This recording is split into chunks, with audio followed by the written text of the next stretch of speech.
nos muestra que no es buena consejera, o sea, la religión. Veamos la Edad Media, ¿cuánto duró? 1300 años, o sea, 1300 años de oscurantismo y todavía más.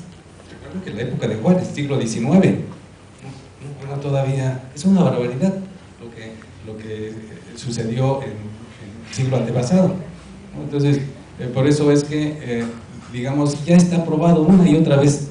O sea, ¿qué sucedió en la Edad Media? Bueno, con Hipatia marca ya el inicio de la Edad Media, o sea, del predominio de la cuestión religiosa, una dictadura, yo diría una de las más crueles dictaduras que se han registrado en la historia, dictadura. O sea, bueno, hablamos de dictaduras de que duran 30 años, 50 años, 100 años, pero más de 1000 años no es posible. Bueno, entonces por eso tenemos Europa como, bueno, ahora los europeos han avanzado mucho y ven a los latinoamericanos así como algo pobrecitos, no están muy atrasados y eso, pero ellos tuvieron una época terrible, terrible. Bueno, tenemos justamente, volviendo a Hipatia, tenemos que recordar y voy a mencionar a mi compañera Luz María Minguer.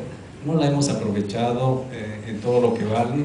Ella estuvo varios años viviendo en Europa, en París, y por eso, además de investigar sobre Alejandría, y nos dijo que una ciudad bonita, sí, porque además de investigar, ella recorrió y conoció Alejandría. Entonces, bueno, nosotros, bueno, yo investigué. Yo sé que Alejandría estaba helenizada, una cultura helenizada. ¿Esto qué significa? Una cultura basada en la antigüedad griega, porque los griegos se llamaban helenos. Y bueno, estaban muy orgullosos, más allá del orgullo. Entonces, Alejandría justamente fue fundada por Alejandro Magno, principios del siglo IV, Alejandro Magno. Y bueno, lo hizo en un lugar estratégico. Y Alejandría, hablar de Alejandría es hablar de no nada más una ciudad bonita, digamos, porque era una ciudad portuaria, pero veamos, bueno, quiero mencionar la película Ágora, que es una recreación, que más adelante vamos a, y ustedes seguramente van a preguntar, es una recreación de un aspecto de la vida de Alejandría.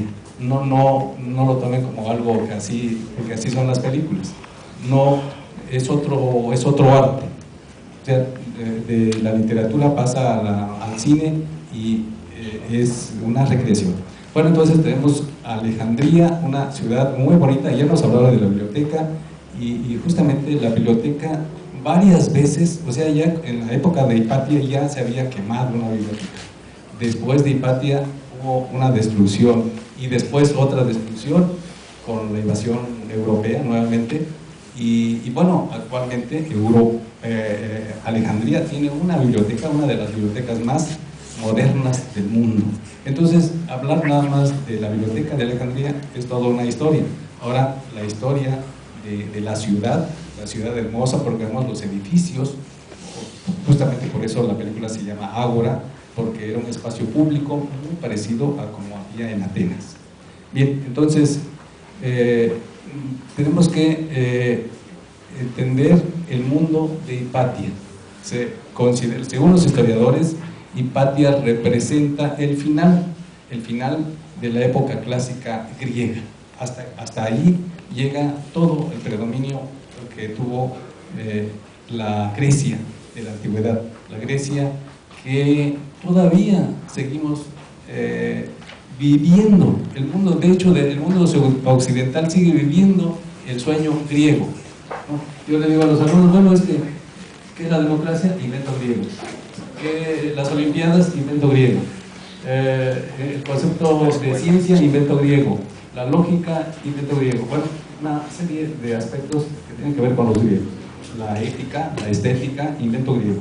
Bueno, entonces tenemos a Alejandría pues con esta estructura, ese pensamiento y luego después, bueno, pero veamos que Alejandría está en Egipto, o sea, en África, y entonces muy cerca de los pueblos asiáticos y de los hebreos y de otros pueblos. Entonces, por eso la maestra Luz María dijo, bueno, sí, de hecho, en Alejandría nació el concepto de cosmopolita.